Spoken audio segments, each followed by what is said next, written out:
Hey there! Today's video is going to be me and Will from the wonderful House Party Protocol podcast discussing all of the recently announced changes to the game that we all enjoy so much.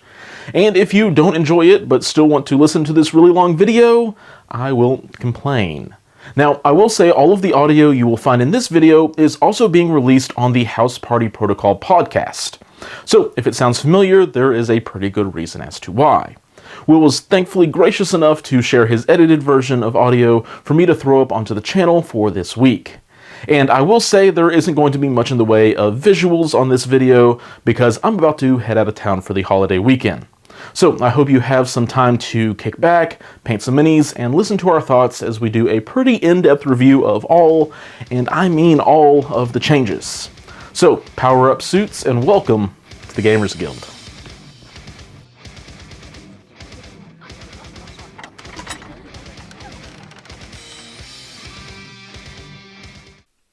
So, Nate, we have a lot to discuss here, and I want to give two shout-outs real quick. One, shout-out to AMG for giving us this stuff on a holiday week. That's pretty cool. And also, anti-shout-out to them for not doing it before we had the tournament, because that would have been better, but, you know, it's okay. It's okay. I'll live. But it's all good. Also, shout-out to Nagoldar, like Lord of the Forums, for all of his contributions and everything. And he's one of our he's in our Discord, and he's just one of the nicest people that you'll ever chat with on Discord. And if you ever have any questions, you can usually find him and he'll answer them for you. And you know, the rules forum is also a thing, so shout out to him and his article that he wrote, and was like, as soon as these changes went live, he was like, publish. And so makes it kind of easy to keep everything together. So I really appreciate him. Yeah, no joke. It having all of that information compiled in one spot instead of having to reread through the rules the 50th time for all the small changes, because there are some small changes that are notable and really will affect gameplay and also just ease of understanding stuff. So we're gonna walk you through all of that. And yeah, any other things before we just dive in? No, I don't have anything else for the suits out there, and I say we just take it from the top, Nate. What about you? Let's do it. So, first things first, we have the updated roster construction information, and I think that this is the one that we've kind of been talking about and hinting at for a while, but real quick, as an update to that, the roster construction process, you can now have more characters with the same alter ego. So, for instance, we have two versions of Peter Parker, right? So you can have both Amazing Spider-Man and Spider-Man, in parentheses, vanilla version, Peter on Parker. the same roster. So that's really nice to see that you can do that kind of thing. Black Widow, as an example here as well. And throughout the Marvel Universe, there are countless different versions of the same named characters, so it's nice that we can have the same alter ego within a roster, but when it comes to putting those characters on the tabletop, you can't have two Peter Parkers in a squad on the tabletop at the same time. So I really like that. Just an asterisk to throw on there, you can still only take a singular character once in your roster, so you can only have one Spider-Man Peter Parker. You can't have multiples, and that becomes important for the Infinity Gems, which kind of leads into the next thing, because they are no longer consuming a roster spot. They come in equipped to a character instead. So you can only, for example, Thanos, you can only have one Thanos in your roster, and you can only equip up to 2 gems to him, and you can't like take them on and off and all of that kind of stuff. So what you mean by that is, Nate, that whatever version of Thanos that you put into your roster, so let's say Space and Time, even though I think that's literally no one ever would use that, but let's just say that's the version that you have in your roster, that's the only version of Thanos that can see the tabletop, correct? Correct. Okay. So keep that in mind, because that also affects threat value and stuff like that. Yep, it's going to be harder, not quite as flexible for the Black Order as they once were. Exactly, but I still think it's going to be pretty good for them, but we'll talk about kind of how these things kind of play out over time, because this is all new, hot take, rapid reaction stuff. Yeah, we'll talk about the winners and losers here at the end. Exactly. So the next change, and we've been talking about this one for a while, and this is probably, I'm going to be honest with you, like, so there's plenty of things going on with characters, plenty of things going on with rules, all this different stuff. And like, this is probably 1A to my Ghost Rider 1B of favorite changes. And that is tactics cards going to 10. Because building a roster has always felt limited by the tactics card slots, for me anyways. Like, I'm a big fan of kind of multi-affiliation shenanigans, and it's like, man, if I only had that one more tactics card slot, I could really run Web Warriors, Avengers, and Defenders for real, all in one, or Web Warriors and Midnight Suns and something else, because, you know, whatever, X-Men, whatever it is, you know what I mean? So I'm really glad that we're getting this change, and it's official now. So my roster building is about to be insane in the membrane. I said that just now. You did. And also what's really nice is it's going to open up like some of those character-specific tactic cards like Killmonger with Usurp, but also even just kind of like some of those tech cards like Mark for Death. If you are going into a tournament being like, man, like I really don't want to face Web Warriors, but that card's going to help level the playing field. But usually it wouldn't make it into the 8, probably can make it into the 10. Absolutely. And I'm really excited to see kind of how, especially with some of the other stuff we're going to talk about, roster building and seeing what tactics cards see more table time. It's really going to be very interesting because, like you said, Marked for Death is one of those cards where it's like I always want to put it in, and I just never do. So, yeah, this is pretty great. What's next? Mission building. Again, this is one where both of the changes have already been talked about, revealed, but we're going to go over them again just so that, because some of the things that have been previously revealed have been changed. So the two changes are, first, the crisis selection process of just having your 3 and discarding 1 and picking from the remaining 2 is not the case anymore. Instead, you just pick one of yours randomly, and that's that. Yeah, and then the fun thing in addition to that is the player that does not win the priority roll-off now gets to choose the threat value. Yep. So I really love that. And there's definitely some implications for how this is going to affect things on a competitive level. I think casually, this is kind of like a quality of life change more than anything, just make things simpler and take a little bit of the meta game out of it, maybe. I don't know. But there's a lot to unpack with this change, and we can leave that for another time. But overall, I think this is an interesting change and probably a net positive, and it's one that I'm excited to see, again, more data on. But I think the most exciting thing here, Nate, is the threat value change, being able to have that player that doesn't win the priority roll, so the person that actually activates second be able to choose the threat value of a mission so they can maybe have things a little bit more in their favor if they get an unfavorable crisis setup. Yeah, absolutely. Especially because the randomized crisis cards can put you in an awkward situation now and again where it's a good crisis for you, but it also turns out it's a good crisis for your opponent. Exactly. So next up, we have just a clarifying change to the core rulebook, and that's about how squad affiliations work. And basically, one of the questions that came up, Nate, that I saw all the time on Facebook, on the Discord, yada, yada, yada, was if a tactics card had the affiliation listed for a specific card. So, for instance, Wakanda Forever, as an example, it's a Wakanda-specific affiliated card. Did that mean that someone like Valkyrie could get the benefit of Wakanda Forever?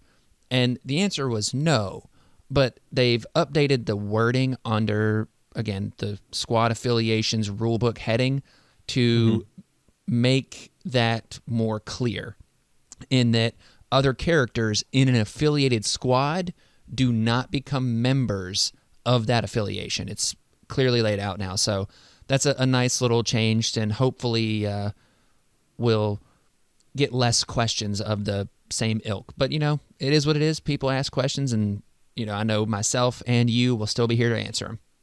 Absolutely. Then following that, we have a game mechanic change, and that is the third step of each phase has been rewritten to include all non-player effects. So that'll include everything from crisis cards, maybe some tactic cards, special conditions. All of those things have been, well, I guess tactic cards are player effects, so not those. But everything that is not a player effect will all resolve. The priority player will still select the order in which all those things are going to happen. But that's just a small change to make everything flow a little bit easier. Right. There is a big change to this section, though, Nate, right? Yeah, there are plenty of game mechanic changes. I guess that's just the first of many.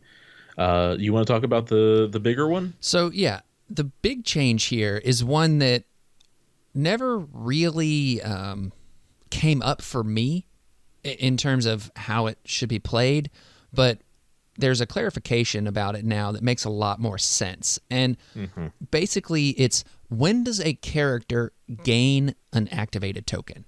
That's basically what the question is. And until forever, I guess until now, the character gained an activated token after it had performed its second action.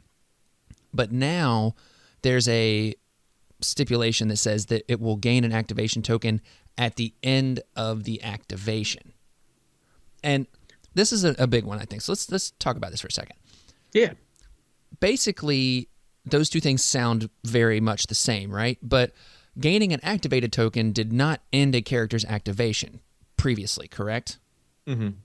So now it is, you can still finish your second action, but you don't actually place that activated token down until you've done everything you're going to do to end your activation. That means playing team tactics cards, triggering certain effects, stuff like that. And where this really comes into play is with the tactics cards like Difficult to Please or Cosmic Invigoration.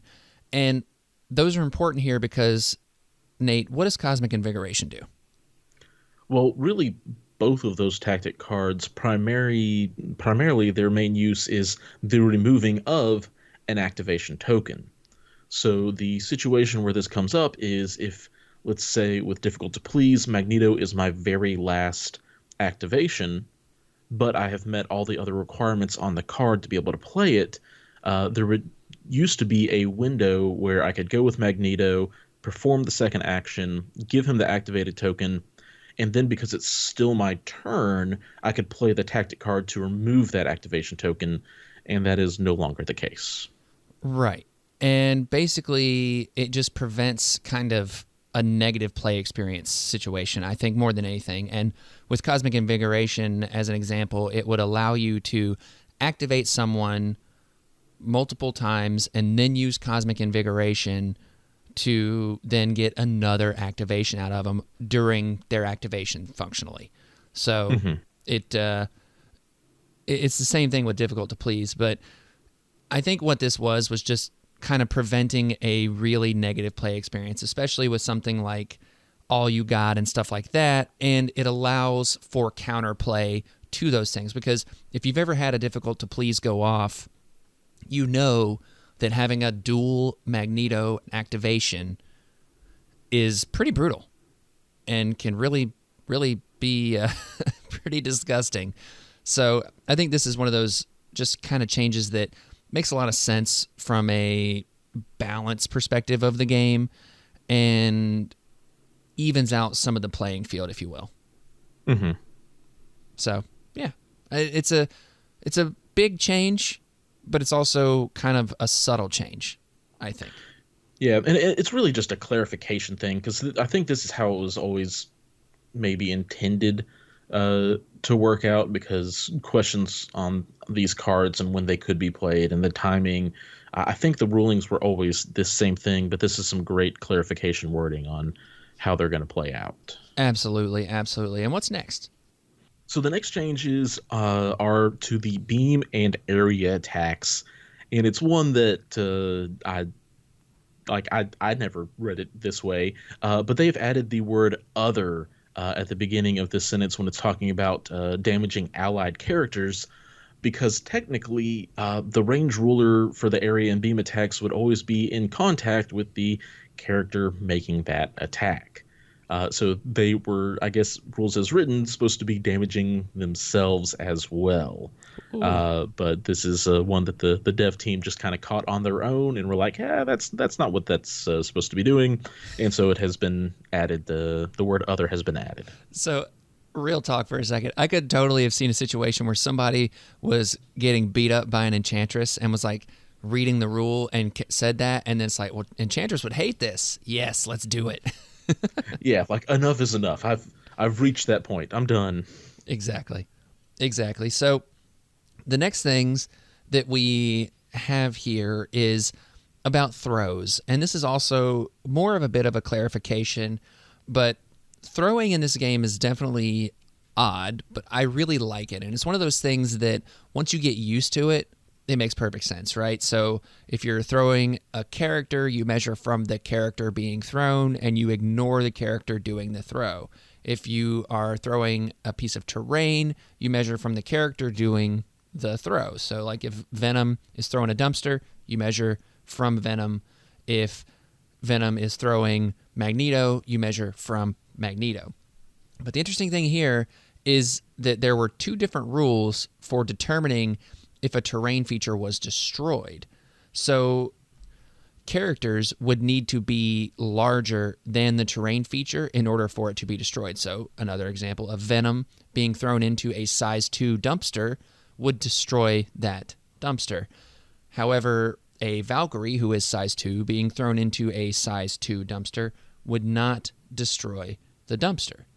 But objects, on the other hand, so a size 2 dumpster could be thrown into another size 2 dumpster and therefore would destroy it. However, the change is that the thrown objects and the characters need to be larger in order to destroy it. So basically, no more free power for all the Magneto Brotherhood players out there of throwing size 2 into size 2 and getting 4 power out of it. I hate it. You hate it so much? Oh, man, like taking away Valkyrie was bad enough, and we'll talk about this at the end. Yeah, but it's an interesting change, and it's one that I understand, and I think that this might work as like a soft nerf to Magneto's Brotherhood. But you know what? I don't even think it was a necessarily an intentional nerf or anything. I think it's just one of those things where, like the tactic cards, they're like, hey, we had 10 character cards. Why not just do 10 tactic cards to make it simpler? This is a, hey, like, why don't we just keep this all the same? Yeah, 100%, Nate. 100%. So what's next? Next up, we have the knockouts. So similar to activations, there's some clarification here to clarify that when a character is KO'd, all of the effects are going to expire before the character is removed from the battlefield. So things like Blind Obsession that deal with a character card being removed, just anything that kind of stayed on a particular character, now has been clarified that those effects are going to be completely gone, stay gone, in case that character somehow comes back, like with Dark Restoration, Age of Ultron, etc. Right. That makes sense. So, next change is to the appendix section, specifically the Appendix A of the rulebook. And basically, it's a whole bunch of new rules that were added to just clarify how simultaneous effects happen and when they happen. And the interesting thing was there wasn't really a specific moment that these things happened. And now it's a clearly laid out and a way to resolve these effects. So if the effects resolve during an attack and the timing chart does not cover it, the attacker will resolve first, then the defender. Very simple, makes perfect sense. It's kind of in line with what's happened throughout the rest of the timing chart, if you think about it. Mm-hmm. Number 2, if the effects would resolve during a player's turn, but not during an attack, the active player resolves first, and other effects will resolve in player turn order. So that's an interesting one. And then next is all other effects will still resolve in the order of priority player first as it is now. So that's only when there's a question of timing, and it's basically to prevent just kind of additional confusion. And I think this is more of a, like with the throwing and kind of things, keeping things consistent and clarifying things. And, you know, maybe there's things that are going to happen down the line where this is just kind of covering the bases, if you will.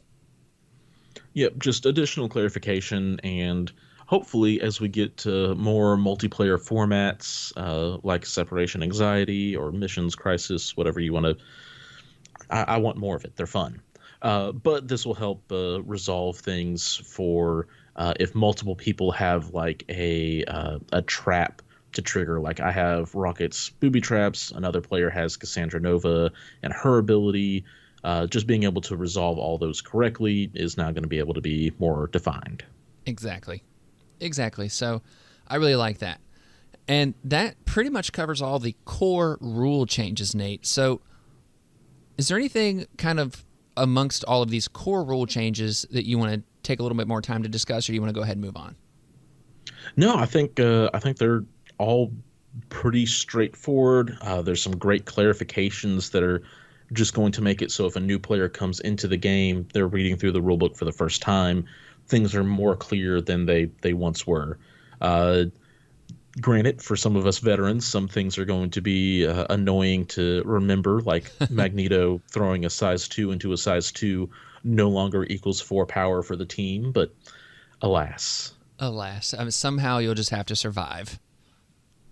Pretty much. So next up, we have some more character reveals. And before we dive too deep into this, I want to go ahead and say to the suits out there, I know I haven't done a full episode on Guardians of the Galaxy yet, but I promise you, so you're hearing this on a Tuesday, Thursday, that's your Guardians of the Galaxy episode, so strap in and get ready for all of the House Party Protocol. So we got some changes to Okoye and Black Panther and Winter Soldier. And also we had a couple of changes to some characters that were previously spoiled that they did a couple of little other updates on, because they did say when they revealed all these characters that it was still, you know, work in progress, but now it's final and it's done. So this is what we get. And Nate, who would you like to start with? Let's start with the characters that we've already seen, but got a couple of small tweaks too, because I feel like they're easy to talk about and definitely worth talking about. Cool. So that would be Hulk and Ultron. So first up, let's talk about Hulk, because I think he's like the spiciest of spice in all of these changes.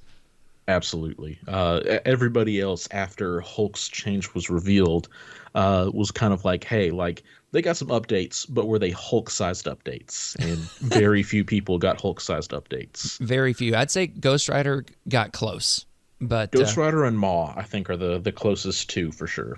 But definitely still not Hulk-sized. So what changed on Hulk here after the reveal? So after the reveal, there were already lots of changes, defenses going up, new superpower, but it's actually very specifically the new superpower Hulk Not Puny Banner that got a change. The power cost went from 3 to 4 for his defensive reroll tech. Right. So that superpower, just to remind everyone, it's a reactive superpower, and it will now cost you 4 when this character is defending against a physical or energy attack. During the modified dice step of the attack, it may use this superpower. This character may reroll any number of its defense dice, including skull results. So what I think was happening is that people were testing this out kind of in the wild, right? And being able to re-roll any and include the skull results made Hulk nigh impossible to kill. So yeah, and with his immunity to stun now, he didn't really have any problems getting all the power he needed to easily, like especially in Steve's Avenger, just pop that off every single time he was getting attacked pretty much. So this will make it a little bit more of a decision point. New Hulk is still absolutely ridiculous and powerful. Exactly, and I'm here for it. Absolutely. So the next change was to Ultron, as I mentioned a few seconds ago, and this one is more just of a timing change, and it's pretty simple that on his Analyze and Annihilate superpower, while attacking, this character may re-roll one of its attack dice for each critical in the opposing defense roll, and basically that was just allowing you to fix the timing on when that happened. So it wasn't after criticals. It's basically just you get to do it during the modified dice step now is basically what that's saying. Yeah. Pretty simple.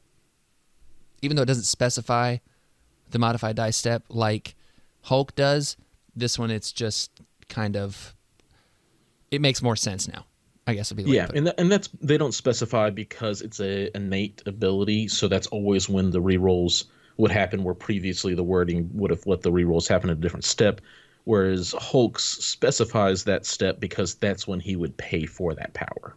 Exactly. So, perfect. Love it. And now we have to talk about the actual new characters, the new old characters, if you will. And let's start at the top with everybody's favorite king of Wakanda, Black Panther. So, there's a couple of changes here, and one to the leadership, and one to kind of one of the most annoying things about Black Panther, and it was that his ability to just push anybody, anywhere, anytime. So let's talk about the leadership first. King of Wakanda. While an allied character is attacking, defending, or dodging, here's the change.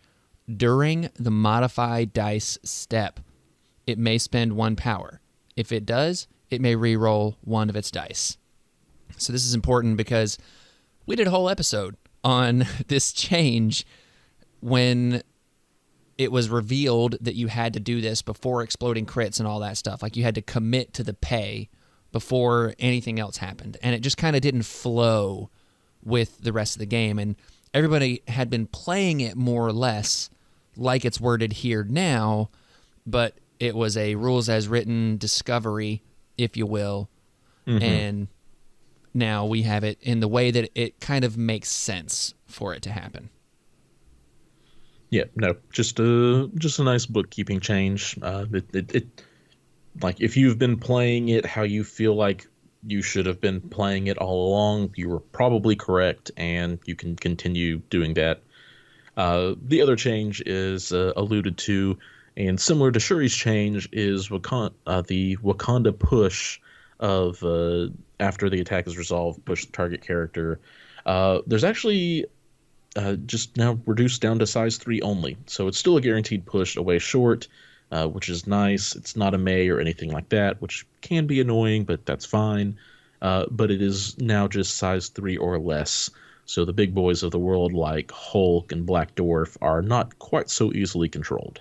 Exactly. And I think that this is an interesting kind of roundabout buff to those bigger sized characters, because one of the most annoying things was to go up against a Shuri or a Black Panther and then just be pushed off into oblivion. So I'm happy with this change. I think it's a good one. And then next on this change list is the tank that will never die. If you've ever played against Okoye, you know what I mean. She's pretty much immortal. And yeah, I don't know. Does she stay immortal, Nate? She definitely, I think she stays immortal, but she no longer also hits like a 3 or maybe even 4 threat character. Exactly. So a couple of changes here. First up, starting from the top of the card down to the bottom, Vibranium Spear Blast, still range 4, still 4 dice. The notable change, it is no longer a builder. You do not get a guaranteed power for that. The only way for Okoye to gain power on her card now is her strike that's range 2 and 4 dice, power equal to damage dealt. So this is an interesting change for me. And the Vibranium Spear Blast also has a Wild Pierce and a Wild Flurry, so I don't think anything changed there, correct? Nothing changed, which is, if anything, a little bit odd, just because all the other flurries now require two specific results, and hers doesn't.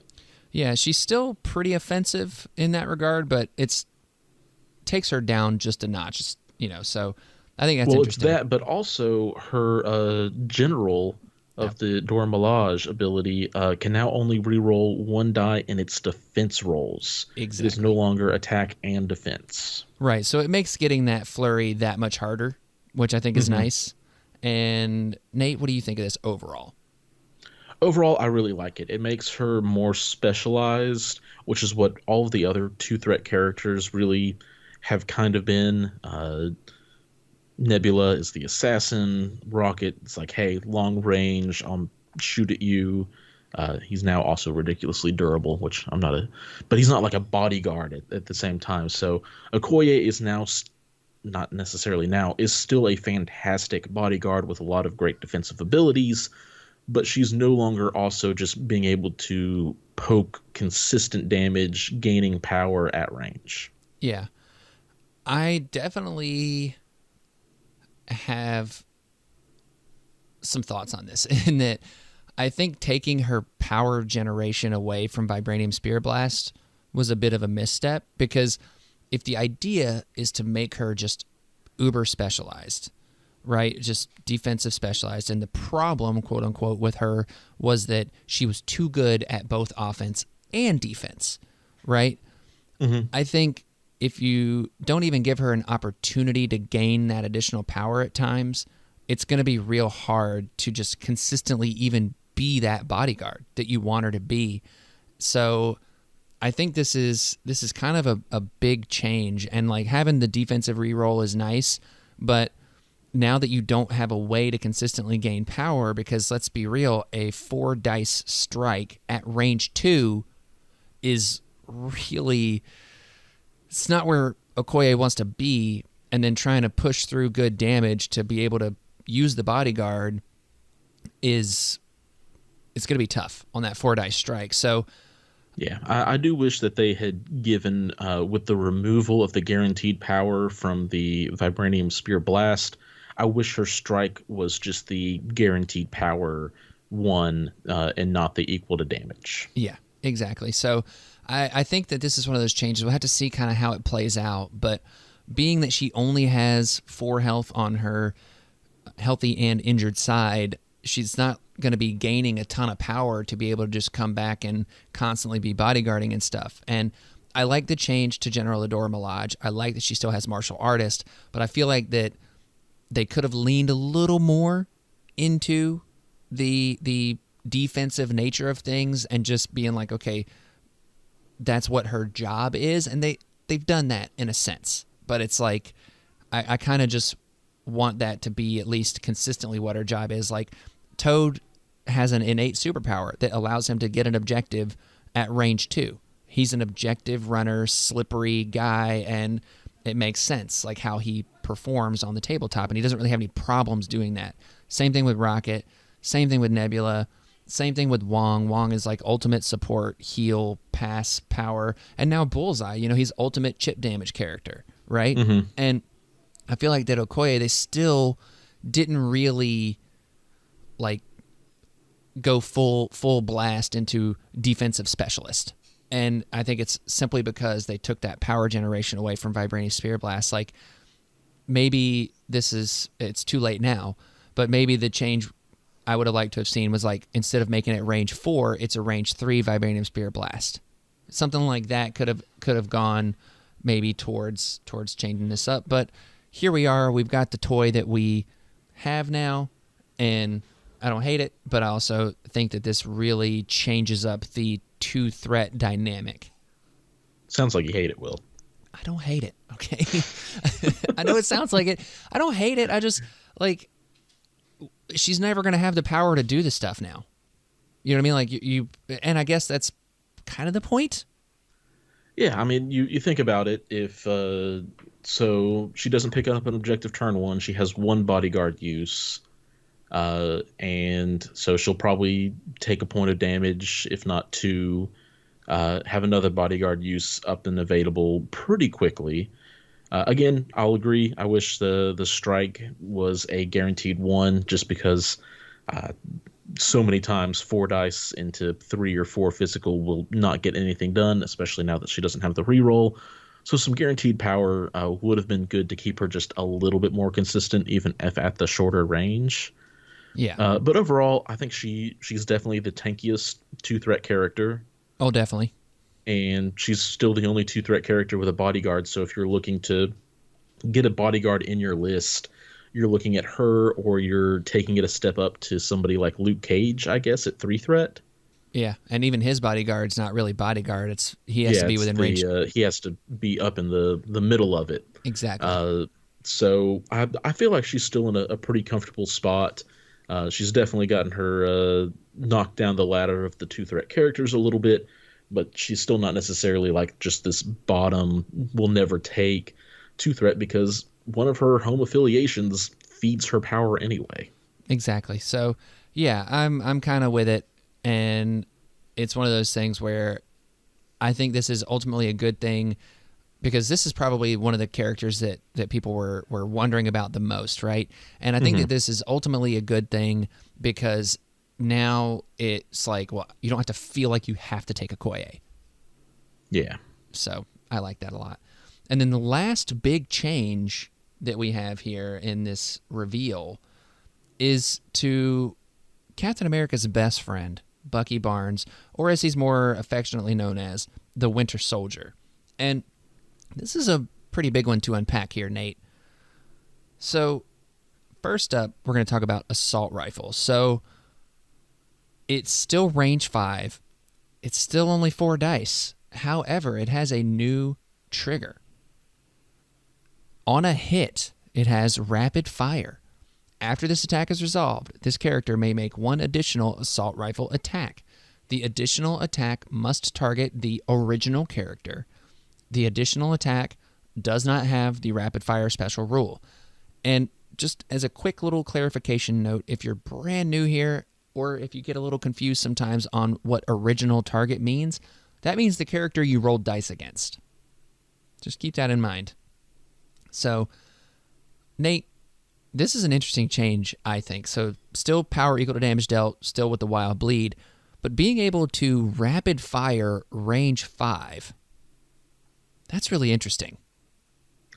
It's really nice. We've already seen the rapid fire 4 dice range 4 on Moon Knight, and it's pretty much exclusively the attack I use with Moon Knight, to be honest, because it turns out it's really good. Oh, yeah. Granted, Moon Knight does have that guaranteed 1 power generation on 4 dice, which I prefer, but I'll take the damage equal to, or power gained equal to damage dealt. Yeah, and the reason why I think this is so interesting is not because of your Bucky turn. Moving up and shooting range 5 is fine, and being able to roll 4 dice twice. It's not rolling 8 dice, mind you. It's rolling 4 dice twice. Just keep that in mind. Being able to do that 2 times is really valuable, I think. However, what makes this the most interesting for me is in his reactive superpower, got your back. So it'll now cost you 3 power. It was a little cheaper, but I think that with this change to assault rifle, they were like, whoa, this could be really good, so let's make it 3 power. If an allied character is dazed or KO'd by an enemy effect, after the effect is resolved, this character may use this superpower. This character may make an assault rifle attack against the enemy character that caused the effect. So basically, on your opponent's turn, if they daze or KO someone, Bucky can shoot them from range 5. Twice, potentially. Yeah, usually twice. The odds are with you to be able to do it twice. Exactly. And I don't know the exact math on it, but I know there's 2 hit symbols per die, plus you got to factor in crits. So I want to say it's approaching a 50% chance. Yeah, it's just slightly above. There you go. So I really like this, and I think that we can have this discussion, Nate, about where do we think Bucky is going to fit in on the tabletop now, because he was one of those characters that when he first came out, him and Vision, it was like, oh man, rogue agent, I can stay affiliated, and I can put this guy in here. He's got a range 5 attack, but he kind of never really got going, if you will. And we got so many good models over time that the rogue agent thing didn't really make as much sense. Do you think that this brings Bucky back? I think it brings him back in very specific situations or specific lists. And that kind of goes hand in hand with his got your back superpower. So any of these lists that are wanting to go really wide and still stay affiliated, looking at Sam's Avengers, I'm looking at the Guardians of the Galaxy, maybe even Sin's Cabal, where the more times you get to basically get free attacks with got your back, the more value Winter Soldier is going to be gaining. Absolutely. And I think that's where the game's actually going to in an interesting way is like just each character is not meant to be played everywhere, right? And I think that this is what's happening with Bucky here is that he's now just playable in specific situations, and it makes sense, and you don't feel like you're losing something by having him on the tabletop with you, and you're gaining some value there. And it's like, are you going to KO or daze someone with a 4 dice attack? Maybe. I mean, roll the dice. Who knows what happens? We've all seen those times where Okoye spikes somebody off the board with her Vibranium Spear Blast. Okoye has killed Thanos. It happens. It's exactly. Yeah. So while I definitely have poo-pooed 4 dice attacks, to your point about Moon Knight, right? That throwing crescents from Moon Knight is incredible. It's only 4 dice. You gain a power, and on a hit, it's a rapid fire, and you feel like that one of those 2 attacks is at least going to get a few damage across.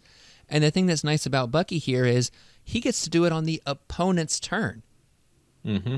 And if you do it in Sam, you're able to move up a little bit and then blast somebody if they are a little bit further than that range 5 and just kind of reposition a little bit. So I really, really like this, and I think it's very interesting in the overall because it opens up a lot of ways to interact on the opponent's turn, and I really like that kind of stuff in the sense of it's a decision point for your opponent, right? So like if I see a Nebula sitting there and she's just ready to be murdered by somebody, am I going to murder her in the thought of I might take a couple of shots from Bucky? Like, I don't know.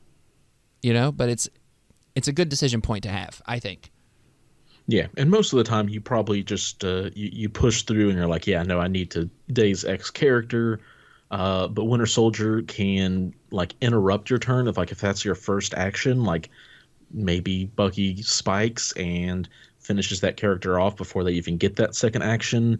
And even there's just times where it's after the second action and Bucky gives them the bleed and they're only on 1 health left, effectively giving them the KO because there's no longer that window to shake off that bleed. Exactly. That was going to be my next thing is I think there's really fun implications here. And you mentioned Sam, you mentioned Guardians, and I think those are the 2 kind of really good choices, like especially Guardians now with the winging it tokens and that change. I mean, that sounds spicy. So yep. I really like that. But I think Sam's really good. Sin Cabal also really nice. But a secret like dark horse place, I think, for him is going to be X-Force. And it's because now he's going to be able to get that reroll on the opponent's turn. And I really like that. Yeah, similar. You could say the same thing for Spider-Foes.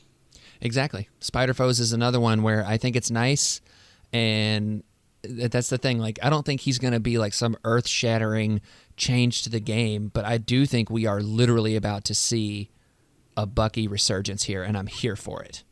Yeah, absolutely. So, Nate, that pretty much covers all the changes in this massive, massive drop. Is there anything else I missed? To the characters, yeah. Oh, wait. That's right. I did miss stuff because we also have tactics card changes.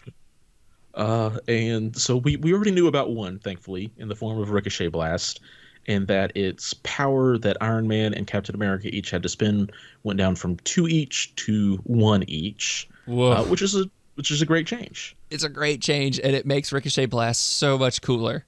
Yep, especially because when you're already running those two, usually Iron Man can pop off Friday AI for one power, and then this is just a casual 9 dice attack with full rerolls that ignores, well, it doesn't ignore line of sight, but is measured from Captain. You can do some funky things with this card now. The range on this is absurd now. Yeah. It's absurd. I love it. I'm here for it. So what's the next one? Next up is Dune Prophecy, which has 2 words changed, and that's kind of it. But those changes are monumental. First off, instead of unaffiliated, Dune Prophecy is now an Asgard-specific card. Interesting. Okay. Secondly, it can now only be played on an allied Asgard character. Wow, that's like a double hit with the hammer there, pun intended. Yeah. Yeah, no, it's a double whammy.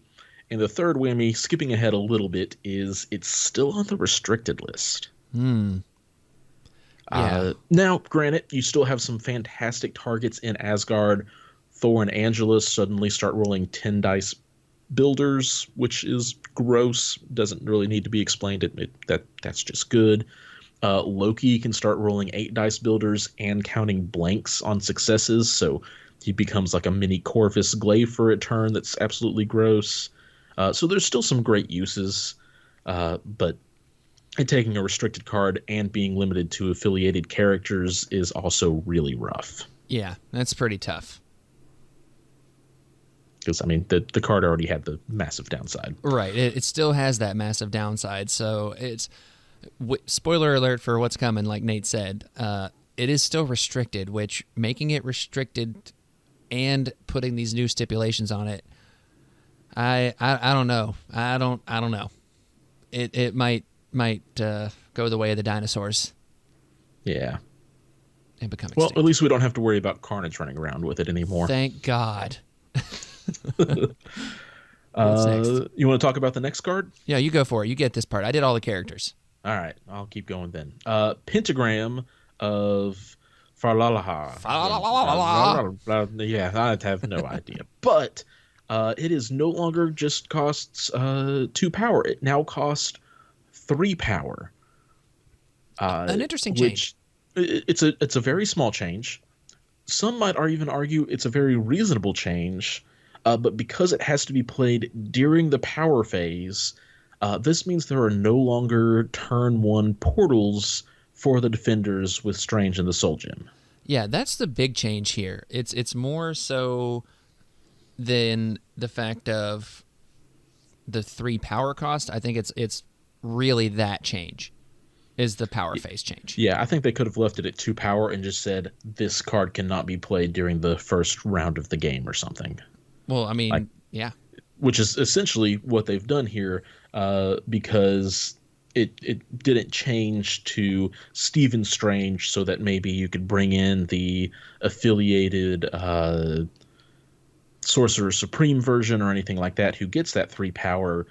This just shuts down the turn 1 play of portals. Right. And it was always, by the way, during the power phase, for whatever reason, I never really played too much portals, so that's my bad on that mistake. But the 3 power part of it, I think, is just really I get it. Like, I didn't ever think that it was super broken, but I know that the Pentathletes list, if you're wondering where this kind of change comes up, it's from a list like that where you could basically drop a MODOK in the middle of the board all of a sudden and just start wrecking. Yeah, it allowed for some just crazy turn 1, both offensive attackers, so being able to drop MODOK, just spends 1 power because he's next to the portal, and then he's attacking into your deployment zone, or maybe they do the same thing with Scarlet Witch. Just getting them to have double taps turn 1 is a real feel bad, but it's also the ability to make some insane objective plays, being able to teleport out to an objective and then run away with it. So it prevents all of these things. Still a really good tactic card, and kind of opens up some of its really cool utility in a late game portal. Exactly. Yeah. Yep, I'm with you. I'm here for it. I think it's a good change. But here's my thing. Defenders just need more tactics cards. They do. because this is their I only one. agree, and I think we have been hinted at that we have a second affiliated or second affiliation leader, Oh, because like it obviously you can't play Doctor Strange, Sorcerer Supreme, and Doctor Strange on the table at the same time. So there really isn't a ton of point in making Strange Sorcerer Supreme affiliated unless they are also going to be adding a second leader soon. So makes sense. fingers crossed, knock on wood, give the defenders a little bit extra love. Do it. You hear that? Not like they haven't given us enough already. What's next, Now, Nate? next up, we have Rainbow Bridge, which, again, just a small change here. You still spend 3 power. Your characters still get placed within range 3 for all the Asgard, but the characters that can play this card have to not be holding objectives. Thank And God. this is just more of the same, preventing the stuff that portals and just some of those negative play experiences where you're not really, you're just playing a game of keep away and running away. You're not interacting with your opponent. You're just trying to scoot away. So this is even more nerfs to the dash guard list that had been seeing some previous play. And this is just continuing to hammer home the point of no, it no longer works. Yeah. I'm here for this change as well, because if you've ever been on the receiving end of an Angela coming up and grabbing your objective and then using Rainbow Bridge to run away and then moving along twice away, it sucks. So Absolutely. So yeah, no, this is a really good change, and I really like it. And the thing is though, so we look at this card and we're talking about how, oh man, this is a good change, like finally this bad thing's over. This is still a really good card, and it's still a really good movement and place effect for these Asgard characters. So now it's just a better way, I think, of interacting with your opponent to use it versus the other way around where you're disengaging so hard. You know what I mean? Like, it still can be used for disengagement, but if you have an objective, well, you're not going to get to keep that objective. Yeah, makes sense. I like it. Then additionally, we have changes to advanced R&D and gamma launch. And really the only changes on these are that they have to be played during that character's activation.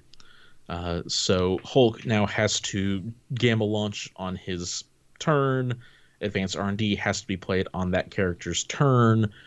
Makes Advanced R&D a card that was very easy to just plug into any affiliation because it has this very nice generic use, instead of putting it on the restricted list, which would probably be a step too far because it's overall not that powerful compared to some of the other cards on that list. Does keep it in check and make its use a little bit more limited. And likewise with Gamma Launch, this is going to prevent Hulk being able to just launch somebody who was previously in a very safe space into the middle of a bunch of enemies and then activate that character instead. Still really nice. You still can't be holding an objective asset or civilian token when you do this, but has some nice extra restrictions to some of these crazy plays that could be pulled off. Yeah, I'm going to go ahead and say I'm here for the Gamma Launch change because I really like that. I really like that change. It has to be Hulk's activation. That just makes sense. Because another thing I've noticed about this game lately is it's all risk-reward. Is it worth putting your character out there to get a good benefit while also having them in a suboptimal position? Mm-hmm. So, like, I like that they're kind of going that direction with a lot of this stuff. So, Gamma Launch, I'm here for it. Advanced R&D, damn it. Like, I love that card. And I've gone on record saying, like, it's one of those cards where if I don't take it, I'm always wishing I took it. You know? Mm-hmm. And I understand this change. I get this change. But now I feel like that we had just mentioned Angela and her grab and go. Well, the thing that made Amazing Spider-Man kind of nice was he could potentially get 2 like cube fragments right away with an advanced R&D, which was really nice. But now it's like, now Angela's the only character in the game that can really do that kind of easily, if you will. And I think that could be a problem, but also I like the flexibility that having an advanced R&D situation happened. You know what I mean? Because it's like, okay, I'm activating these characters over here, and now you've attacked my Moon Knight, for example, and he's flush with power, but he's got 1 health left, and I'm probably not going to get a chance to activate him again. So he's already activated. Boom. I blast out all that power off of him into other people, and Bob's your uncle, right? Everybody's having a good time. But now it's like, well, I think you know what I'm saying. Yeah, no, absolutely. It's the situations where you're like, okay, cool. Like, I need Thor to hit this guy with a strike and get 2 power on his builder, and then it's like, oh no, I only got 1 power. Oh, okay, well, I'll just have Loki advance R&D him a power from the other side of the board. That option's no longer there. The flexibility is no longer there. Still a really good card. Still opens up some cool stuff early, but it's not quite as insane as it once was. Exactly. And I do think, though, that this brings up an interesting thing in terms of like kind of how all of this stuff fits together, if you will. And that is, I think it makes Wong a little more interesting now, because like if you can't use advanced R&D except on the character you're activating's turn anyways, well, why not have a walking advanced R&D in Wong that can sit there and score you an objective and pass some power to somebody? Yep. You have the range limitations and stuff, obviously, but I think that's an interesting point. Definitely does kind of open up what Wong is capable of doing a little bit more. Yeah. And also is kind of a weird buff to the Brotherhood and its ability, because being able to throw terrain into each other for what was effectively advanced R&D has gotten while it's gotten a little bit harder to do, the payoff is now better than what other teams can easily have access to. Exactly. And so all of this to say, I do not like this change. This is probably the one change of all of this stuff that I'm here like, I think this was unnecessary. I understand Would you rather have it been restricted? No, but that's the thing. Version? Like, this is one of those where it's like, what were the options, right? So was it restrict it, leave it the same, or make this change? And I think leave it the same is kind of how I would have gone with it, simply because it didn't need to be restricted just because it was popular. I understand that that's something that we've talked about in the past, but like, it didn't break anything. So restricting it didn't make sense to me. And then changing it in this way makes it to where it just feels too restrictive when you're going about using it. It's still a good card, don't get me wrong. Like, this is still a good card, and I'm still probably going to have it in my 10 now, but it's way, way, way harder to use. And in terms of like the decision points, like I'm here for increasing decision points into a game, right? Like I love it when this game gives you and your opponent something to think about. So I think that's really good. But the problem is it also means that, like I said in my Moon Knight example, this character's sitting there already activated, has a boatload of power, probably not going to ever get to use it. And now, like, I literally can't do anything about that. And it just feels bad in that regard. And that's like one very specific instance, but it just frustrates me a little bit, because it's one of those cards that's like that one power you need to do something cool. It's harder to get just now. At your fingertips. Right. And it's like, unless you're playing Brotherhood or even A-Force, that one power you needed to do the one cool thing that you might get to do in a match, you can't do it now. You know what you need to do, Will? Cry about it. Go play Inhumans. Yes. Yeah, there you go. Walking advanced R&D for real. And hey, don't threaten me with a good time, because I've actually been toying with that. Do it, man. Spoiler alert for Season 7 of the TTS League. Maybe. So we have one final change, Nate, to the tactics cards, because there's still more to come. There's one more to talk about, and that is Thunderwave, which is Thor's and any Captain America, interestingly, can team up. And similar to Ricochet Blast, the only change on it is it now only costs 1 power for each of the participants instead of the 2, which again I think is really reasonable on these team up cards because it already costing an action as well to use it. It was very expensive. So this one is now the Beam 5/6 dice that Thor gets to make on his activation as long as he's within 1 of Captain America. I'm here for this. I think this is cool. You know, it's pretty cool. So, yeah, I like it. Yeah, I think Ricochet has more utility because it has that much longer range band, both on who it can hit as well as how far away Iron Man has to be from Captain America. Thor and Cap still have to be pretty clumped up. You want to make sure Captain America is not going to be in the way of where Thor is trying to direct the Thunderwave. Otherwise, he's taking that incidental damage from the beam. But this is a good change to the card. Exactly. So that's all our Tactics cards changes. Next up, we have Affiliation Changes. Updates. I guess it's updates. It's really just updates, and they're small. Very small. It's just for the released, or kind of released, Hulkbuster and Miss Marvel. Hulkbuster, obviously, at home in Avengers, where he has a leadership for it. And Miss Marvel is, unsurprisingly, in Inhumans and Avengers. Yep. Not a Web Warrior, notably. I know a lot of people were thinking that. I was about to say, that was the one kind of notable thing, is she is not a Web Warrior, despite a really nice team-up tactic card of her own with Miles. And I think that's a good thing, actually, because it makes you have to, again, make that decision point. But don't take away my advanced R&D. Too late. I know. So the final kind of change, and then we're going to have some questions from our Discord channel here, but the final change is to the banned and restricted list. So, this is interesting. The restricted list has an update, and that is shocking absolutely no one that's played this card.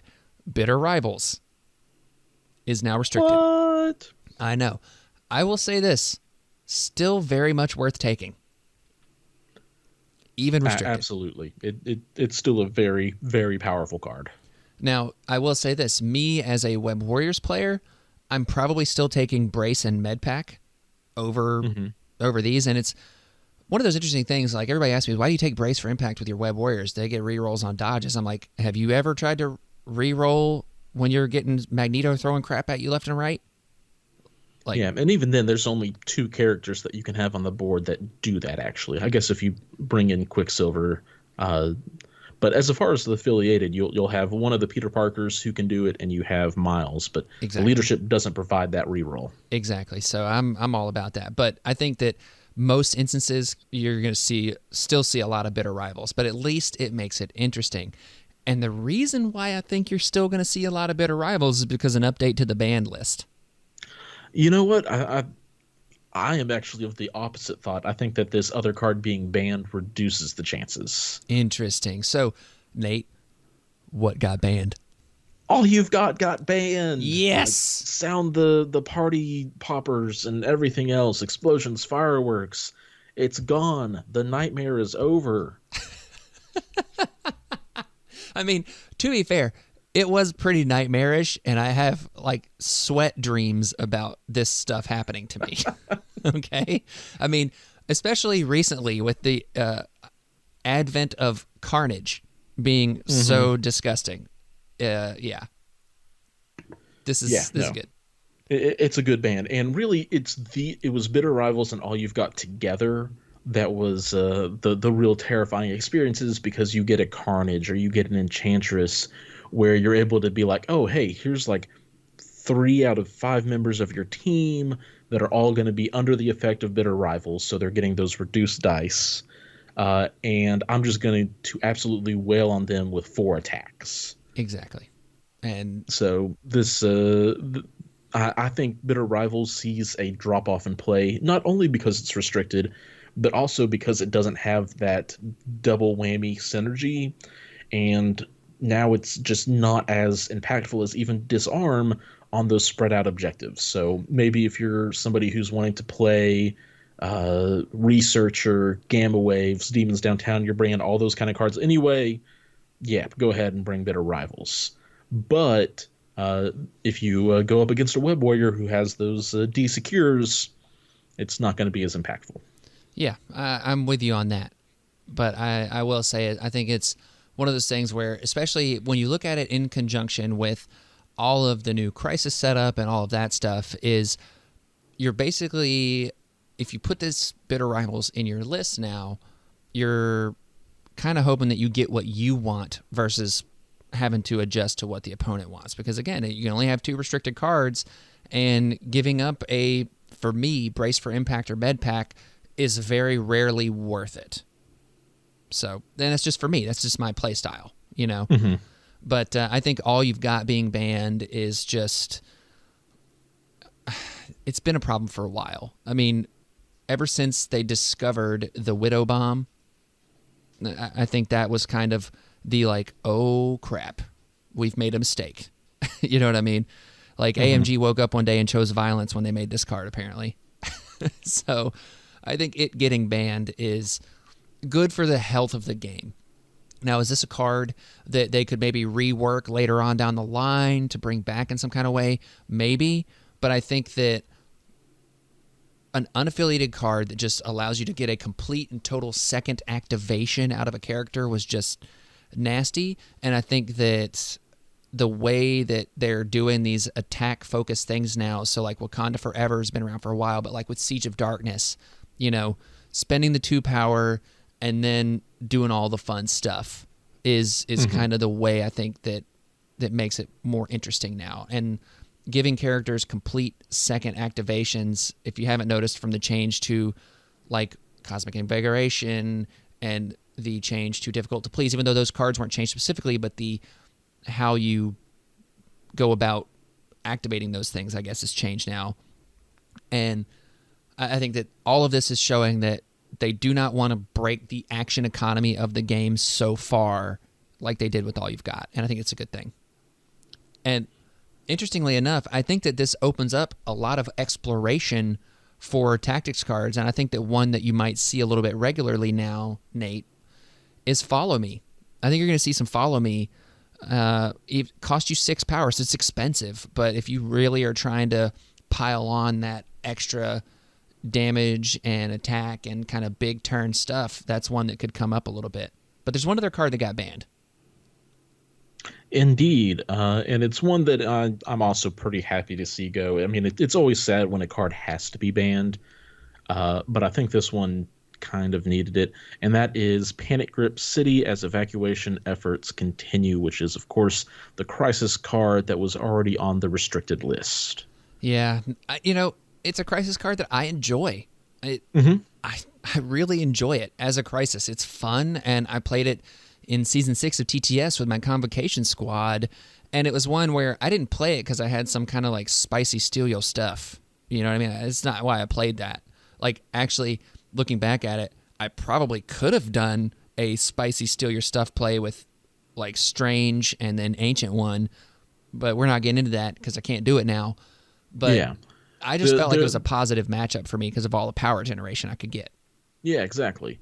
Which was the original reason it went onto the restricted list, is because there were some teams that just had a natural affinity and pretty large advantage on this objective. Teams like Asgard, now teams like Dark Dimension, etc., just had a much easier time scoring these, and made it too easy to have a game where the Asgard, Dark Dimension, whatever player didn't even really have to interact with the opponent besides running away from them. Exactly. So as much as I hate to see something like this happen in terms of just taking away options for crisis stuff, this is one that it makes sense. Yep, it is, again, unfortunate because it is a really fun one. You have to do some thinking, and like sometimes it's really annoying when you're like, we're so close to dazing or KOing the character that's holding it, but you ended up just giving them enough power to evacuate the citizen. So it's still one that I might break out casual game night and just ask my opponent, talk to your opponents. Ban restricted list is like, while good and what is needed for events and game days and stuff, it's also one of those things where, like, if you're just having a casual game night and you're like, hey man, like, I want to, like, can we just play this? I'm not doing any crazy broken stuff with it. Just talk to your opponents. Exactly. So now let's go ahead and move over to some show questions we got on this a little bit longer of an episode because, well, it's a huge drop. So we have some questions, Nate, and if you are interested in getting your question asked on the show, you can check out our Patreon. It's patreon.com/housepartyprotocol, and you can join us over there, and you get access to our Discord, and then you're able to send us questions and interact and all that fun stuff. We have a super chill time. It's a very, very nice conversation and nice group we got over there, and I really appreciate all of the patrons, and I can't thank y'all enough for supporting me and supporting House Party Protocol. It means the world to me. And like I said, if you're interested in checking that out, it's patreon.com/housepartyprotocol. It's $1 a month, $12 a year, and you just get to come and chit chat and talk about all kinds of stuff. Like recently this week we were talking about the Wheel of Time show. So, all kinds of different stuff, including our MCP talk. And obviously today it's been out of control. So first question we have here is from Beelzebro, and he asks about an affiliated card being restricted. Well, we talked about that, so go back and listen to when we talked about Doom Prophecy, and there you go. Well, I'll throw out the additional bit because we've talked about it being restricted. My hot take is I don't like it. I don't think that an affiliated card should be restricted because it's already restricted in its own way. And I like, again, the options for the targets in that affiliation are not that insane. Yeah, I will go ahead and take this. Yeah, I think affiliated card with the double restriction on that card, Asgard and Asgard character, is just a pretty big nerf hammer to be hit with, if you ask me. Like, are you going to take that tactic card? Never. Especially in the world where there's now 10 tactic cards, where you're trying to fit in an extra affiliation. Like, if you're playing mono Asgard, maybe, but the game is opening itself up to dual affiliation lists more and more, and Asgard doesn't even have that many characters to really try to warrant a single affiliation list, in my opinion. So it feels especially bad for them. Yeah, and I mean, if you want to continue that conversation for just a second, it's like, well, there's so many better options now. You know what I mean? Like, even if I am single affiliation Asgard, if like my intent is to play nothing but Asgard, I still don't think I would take it because what's the overall benefit? You know what I mean? Like, especially another reason why Dune Prophecy was so busted was because of a card that's now on the ban list, and that's all you've got. So like the problem was being able to stack all of those things together, and now you can't really do that. So I don't see why it's still restricted. Like, if it wasn't restricted, would it encourage me to take it more? I mean, since I can have 10 cards, maybe, but I still don't think I would even be using it that much because the negative for me far outweighs the positive on that card. Yeah. When at most you're having a Thor with 2 10 dice attacks, or Angela with 2, maybe 3 10 dice. I guess Angela can pop off with 3 10 dice attacks. Valkyrie is an example also of a character that could benefit from it, but I don't, Yeah, that's a lot of power on her, though. Yes. I'm looking at just like those easy builders. Exactly. But then these characters that have a naturally high physical defense, like, are just going to get slaughtered the rest of the game. Exactly. So, for me, three downsides. There's 3 restrictions to that card, and that is one too many. Yeah. So, I'm with you on that, and I think that it's one of those cards that they did say that the banned and restricted list is a living document. It could come off the restricted list. Because, again, like, for me personally, and this is, maybe there's some kind of spicy thing out there that I haven't figured out yet, but for me personally, it's a card that I just never felt good taking because that negative was so huge. So, anywho. Next up, we have Sandbox, or our friend Sean. He says, hot take, first glance, affiliation, winners, and losers. I mean, I think Avengers is a big winner here because I think Bucky really likes hanging out with his Avenger buddies now. And then I think X-Force actually is a little bit of a winner here in that they get to have Bucky and him be like, I think Bucky really plays well with X-Force now. And that's a big winner. But like, it's nice to see some X-Force love in a roundabout way, I think. And then otherwise, like losers, I think Brotherhood's a slight affiliation loser, but not much. What about you? I do think Brotherhood is a loser on two fronts. Valkyrie no longer having the turn one throw was a little bit of a hit. They can still do it in Lockjaw, but there's extra hoops and other things that just aren't pleasant. So I think Brotherhood's a loser. Wakanda is a loser across the board. Their insane control got toned down, which is good. It needed to be.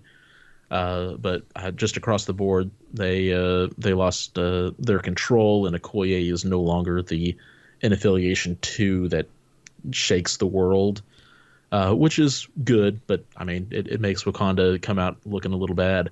I'm going to stop you right there for a second, Nate. Okay, after you talked about Wakanda, because I think Wakanda saying that they're a loser in this, and I know you don't mean that they're losers. I know you don't mean it like that, but I actually think that Wakanda in all of this is still okay. It's just they're brought into a place that makes sense. Like they're not as ultra uber control as they were before, and I think that's okay. Yeah, no, it's totally okay. But they, in overall, have they gone up or down in power level? Well, they've gone down from being really up, so they're kind of in the middle now. So yeah, so they've middled. But they're still a loser in the changes. Right. But what's your biggest loser here? Asgard. Downright. Downright. I completely agree. I think Asgard definitely, in so many ways. I mean, yes. So. Yeah, no. I mean, two of their best characters got nerfed, which is fine. They needed that. But then their tactic card got nerfed. But then none of the other characters got buffed. I mean, you could maybe argue that Loki got a little bit of love now being able to use the space gem instead. Like that's a very parallel buff in my opinion, where it's just like, hey, that's a nice change. It's not something, but like Thor could have used something on his big spender, because now just Medusa's spender is better than his. Yes. Hela could have used a little bit of something, so Asgard got beat up on pretty bad. I think winners, Avengers, specifically Sam Spam, with Winter Soldier, but also just they're going to be able to remain more flexible with their wide roster and wide selection than most of the other teams in the game, so they're a pretty big winner there. And I had one more, but it slipped my mind, and that's okay. That's okay. So next up, we've got One Absolute 277, or Matt, as he's affectionately known as. Do you think Bitter Rivals should have hit the ban rather than restricted list? Absolutely not. Yep, I'm with you.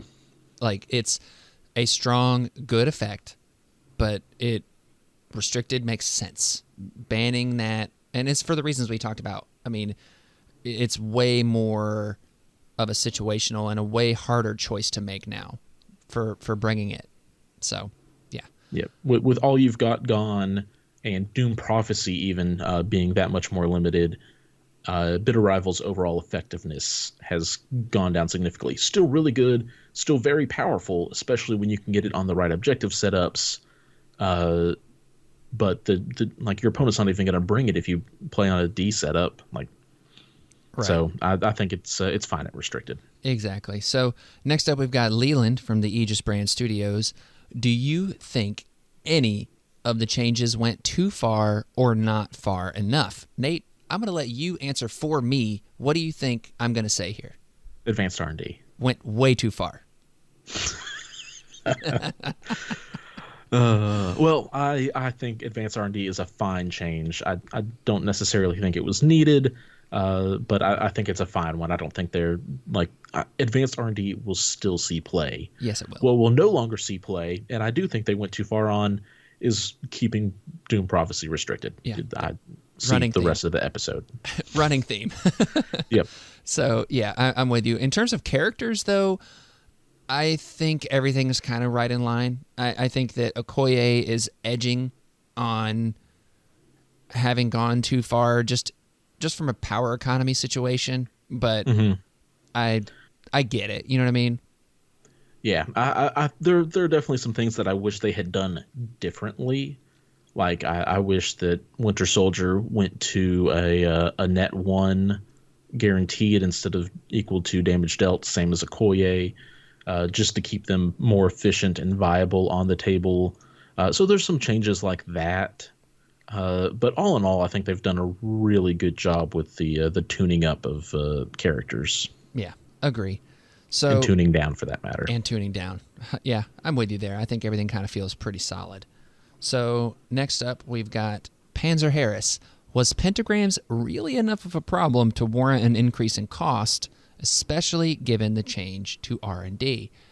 And we kind of talked about this when we discussed it, is that yes, it was, but it also wasn't as popular as some of the other things. But it definitely was a negative play experience in some instances. Yeah, I'll throw out a couple things here. First, the change to R&D doesn't change anything for pentagrams. I guess maybe it does for the objective obscene plays, but like pentagrams would have been able to be played. Maybe I just misread the intention behind that. So I don't think R&D had a huge impact on that change to pentagrams. Agree. But I do think that pentagrams, while it wasn't as huge of a problem as it was previously, pentagrams with New Hulk turn 1 is crazy stuff. Yeah. And so I think with New Hulk, it being not a turn 1 option for Hulk getting up the board is probably for the best. Yeah. I'm here for you on that one. Yep. So next up, we've got Jara, and we already discussed this question just a little bit here, but it says, loosely speaking, which affiliations went up and which went down? And then he says, did the doomed change make the Asgard more interesting? There's the lack of turn 1 portals, Doom defenders. And I think we've already kind of discussed most of that, so I'm going to kind of go for the defenders thing. Does the lack of a turn 1 portals doom defenders? I don't think so, because I think defenders are good, and the narrative around defenders was always about the portals, and I think that there is a lot of play undiscovered within defenders for just kind of what they can do, and I think that now there'll be more of maybe a bit of a chip damage, kind of spend that power to change attacks more often kind of thought process when you're using them, which I think will be more interesting. I don't know. Yeah, no, I'm right there with you. I think they're either the 3rd or 4th largest affiliation in the game still. They have tons of options, and they're always getting these just like little incremental extra, like, oh yeah, we threw in Valkyrie. Oh yeah, we'll throw in Clea. Oh, and like they're getting all of these just kind of like, you don't necessarily expect them to get characters, but they're getting them. Yeah. So I think the affiliation is still wide open. Hulk getting a buff is something that they love to see. Ghost Rider getting an absolutely major buff as well, something they love to see. I think defenders are going to be fine. I agree. I completely agree. So next up, we've got Qualisterian. I hope I said that right. So what got missed? I don't mean X-Men or later releases that were never on the block, but who is eligible for changes that didn't get them? I'm thinking Punisher. And I'm with you. I think Punisher could have had a little love. I think that he's a really interesting character, and I think the one thing you could have done was put him in Midnight Suns, and he'd been all right. Yeah, I think that's fair. Even though it's one of those things where like the cover where he is on it is actually just a fan made one. And so like he's not actually a Midnight Sun. Correct. But I think as soon as we get a Thunderbolts or something where he is affiliated, he'll be happy in his new home. Yeah, I agree with that. And in terms of like what other things could have changed, I mean, really, Doc Ock is one that I think could have used some love. You know, he's a character that I really like. And I think with new spider foes, we'll see more table time. But I think that maybe Ox Clutches being reduced to 2 instead of 3, even though that's kind of opposite of the direction they've been going with a lot of changes. So I'm saying, like, I don't know. He's got a range 3 throw, man. I know. On characters. Look. You can't make that 2 power. I'm not saying that that's what needed to change. I'm saying if you're going to do something to Dr. Octopus, like, maybe look at that. Maybe, because that's kind of like the shtick, right? Like, I love his strike with Flurry of Arms. I think that's really cool. But he has no, like, he should control people. He should move people around constantly. Like, his strike having Flurry of Arms and maybe a push on a wild or something could be cool. Like an automatic, like you must push. Or instead of Ox Clutches, like just having a throw, like he also could have some kind of way to pull people in where it's just a straight pull people in kind of thing. Like, I don't know. Like, I'm not a developer. So you just wanted a 3-foot version of Medusa. Something, I guess. I don't know. But I'm just saying, like, that... I know you are. You know, I like Doc Ock. Like, he's a really good... Even just give him another stamina. Yeah. Well, no. I think he's pretty tanky as is, actually. Because he's 4-3-4 with 5-6. Yeah, I know. I'm just throwing out options here, all right? I know, and I agree. I think Doc Ock could have seen a little bit of love Just somewhere. I'm not sure what I would have changed. She's actually a pretty good character as is, and now having an affiliation that's a lot more viable, and Gobby being more viable makes well-laid plants more viable. So Doc Ock got a lot of indirect buffs by Goblin getting some buffs. I completely agree. Yeah. I think core Spider-Man, an extra point of stamina on one side would not have been unreasonable. But I think that's really all I would have changed on him. I think as far as characters missed, just in the broad sense of things, I think AMG kind of got it. I wish some had maybe got tuned up a little bit more or tuned down a little bit less. But all in all, I think they hit the major players that needed something. One thing I do think could have changed and not been unreasonable is Wakanda Forever going to 2 power. Yep. That was the other one I was going to mention. Like seeing Midnight Suns, who have a much wider roster, so it makes sense that there needs to be some additional restriction.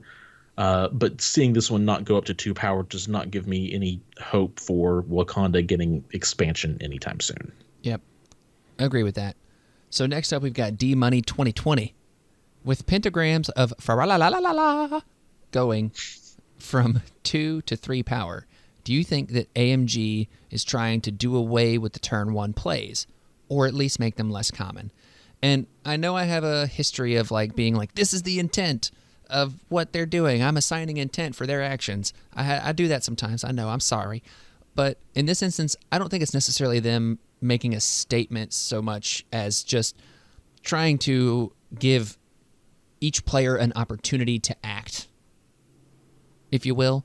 And the pentagrams change specifically, maybe it's because I never felt like that was something that was super broken in terms of turn 1 plays, right? Like strong, good, you know, especially the objective part of that, I never felt like it was broken. Now, where for me it was a much bigger problem was for like bringing a MODOK up and blasting into your deployment zone.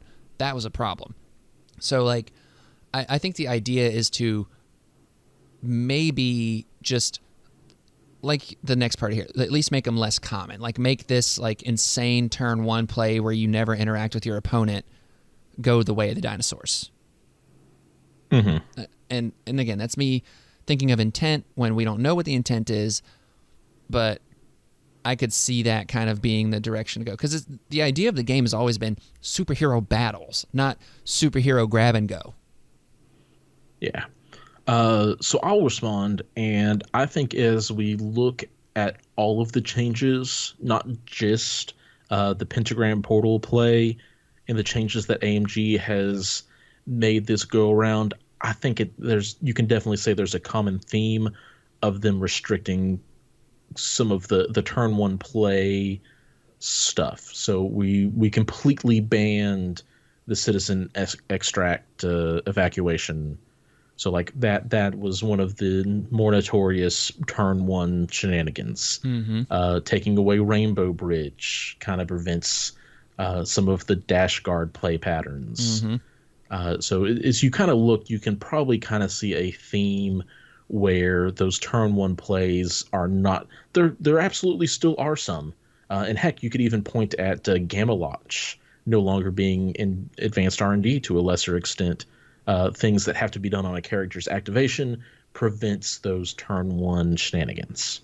Yeah, and I'm happy for this change ultimately because I like interacting with my opponent. I like I like trying to say, well, I'm going to set myself up for future turns versus like before I even do anything, I know that this is this and this and this and this is going to play out like this and then that and I'm going to move this piece here and that piece there. I'm going to activate this and then boom, then your opponent gets to activate. You know what I mean? Like, so I'm here for this. Sandbox with another question says, what affiliations will you be trying out first with the changes? I'm going to ask you that one first, Nate. Actually, I have a battle report lined up here pretty soon where I'll be playing some Black Order into the Guardians of the Galaxy. Nice. Can't wait to see that. Yeah, so that'll be fun. For me, it's Midnight Suns with Ghost Rider. It's Ghost Rider everywhere. Like it's not so much it's not even affiliation. You just want to play Ghost Rider. Just Ghost Rider. Yeah, exactly. Yeah. Understandable. So next up, let's see here. What was your favorite toy or toys growing up? That's from Schultze because of course it was. So my favorite toy growing up or toys was my X-Men action figures, and I still have some of them. Oh, man, the just curveball of a question where. I'm not surprised. Yeah, no, he's always got some good ones. I'm just trying to think now. Let's go. You know what? I'm just gonna kind of give a generic like Legos. Legos were what's up, and it's something where every now and again I'll still go get like a relatively cheap kit because Legos have spiked in price since childhood. Tell me about it as a 7-year-old having a 7-year-old that loves Legos. Yeah, no joke. But I'll say Legos. Okay, that's cool. I like that. Bamfoozy says, Panic Grips got banned. Good choice or not needed, especially given the new Crisis selection. So we've already kind of talked about this, but I like the layer of the given the new Crisis selection option. Yes, still worth it because even though it would only come out, 20% of the time at that point, I guess, it still could have created such a negative experience that I think that it's okay. Yeah, the people playing it at restricted were the people who were abusing it in certain affiliations. And like I'm not trying to call anybody out for playing it as an option because like it was there. It's cool, unique tech that is limited. But like it had potential for some really strong plays that just could not be interacted with well enough or consistently enough that it needed to go. Absolutely. So next up, we've got BF Trick, or Pat as Patrick, as he's well known around these parts. With the updated character cards, who will win in Captain America Civil War? So, I'm going to say definitely Scarlet Witch. She seems like she would definitely win. But puts in parentheses here, all the different characters. Iron Man, Black Widow, Vision, War Machine, Spider-Man, and Black Panther versus Captain America, Steve Rogers, Falcon, Hawkeye, Ant-Man, Winter Soldier, and Scarlet Witch. I'm going to still go with the Captain America, Steve Rogers, because they've got a Scarlet Witch. You give me Iron Man Hulkbuster, and I'll take that side. But otherwise, I think I'll have to go with the double cap team. Yeah, I was going to say, don't put in things here that aren't there. It just says Iron Man. I can interpret that how I want. This is true. Well, we actually need to put this on the tabletop because it sounds super fun. So we'll do it. Yeah. The next, we've got Rylan here. He says, will you be coming by the shop tomorrow to throw dice? No, I will not because I have to work. So when is this episode coming out? Tomorrow. Exactly. But it's not because I work on the episode. It's because I work on air traffic control. So Anyways, Nate, that is all we have questions for and everything there. And all in all, I want to say thank you to AMG for putting out these updates and everything. And I think that this, like you said at the beginning of the show here, a 1.5 that feels really good. And, you know, maybe the 2.0 will come when we get the X-Men rebalances, because Lord knows we need them. Yeah, no, all good things, gives us content creators something to talk about and rejoice. But honestly, also just there's so many good things with all of this. There's a little bit of time for AMG to answer questions, because it kind of sounded like maybe Doom Prophecy wasn't supposed to be restricted because of how it was worded in the article, but they've been able to come out and clarify, yes, it is still on the restricted list. So really good timing, really excited about it. Absolutely. And all of this here on this show, by the way, just as we said earlier, it is a hot take, you know, because we just got this drop fully, and we've had some time to see some of these updates, but obviously the big ones we talked about, we haven't really seen all of them, like Okoye, Winter Soldier, Black Panther. So maybe there's something that we're missing. If there is, let us know. Send us an email at housepartyprotocolpod@gmail.com. Send us messages on our Facebook page. You can comment on our post. We made a post about this, so let us know what you think there. Or you can, like I said earlier, join our Patreon at patreon.com/housepartyprotocol and get access to our Discord, and we can talk about it over there as well. And I know I'm excited to try a lot of this new stuff out. I'm also excited to see kind of what changes kind of just overall this brings within the community. If there's any kind of conversation change around the game with some of this stuff. You know, I'm excited to see an Ebony Maw across the table from me. Like, I'm not necessarily, like, I'm going to play him, don't get me wrong, but I'm not like a Black Order player, so I don't really like love that kind of game. But at the same time, I'm excited to see that model on the table. I'm excited to see other models see some table time that maybe they didn't before. And I'm excited to see kind of what new tactics and what new strategies the community come up with. So, yeah. Nate, what do you think? Yeah, no, all sorts of just good and exciting things. Lots of things to test out. Lots of models that are going to start to get to see the table that hadn't before. Just a lot of hype over here. Absolutely. So, with that, Nate, you got any final words for the people out there? No, I guess first of all, if you want to see this on YouTube, you can find it over on the Gamers Guild, because Will is very graciously letting me steal this episode recording to throw over there, so that I don't have to repeat through all of this information myself, because it would be a very similar look at all of the different changes and reactions and stuff. So, thank you. Yeah, man. Well, you did roll a die and vote for me as best sport at the event, so it's the least I could do. It's true. So, yeah, make sure to check that out. Give Nate some love. Make sure to like and subscribe the Gamers Guild channel over there, because I love all the stuff you do, Nate, and I hope that the suits out there love it as well. I'm sure they do. And make sure, like I said, to do all the things I mentioned earlier, suits, and be also prepared for another House Party Protocol episode on Thursday covering the Guardians of the Galaxy updates, so be ready for that. And also, the last word I'm going to say here, I know there were some spoilers that leaked out this week. We can't talk about them until AMG spoils them, just because that's just how we operate here. So if you're kind of new here and you're wondering why we aren't going to talk about those particular things, the reason why is because we like to honor what AMG releases with us and everything. So expect to see some content on that when those things appear in an official capacity. So with that, party on, Nate. Party on, Will. And power down, suits.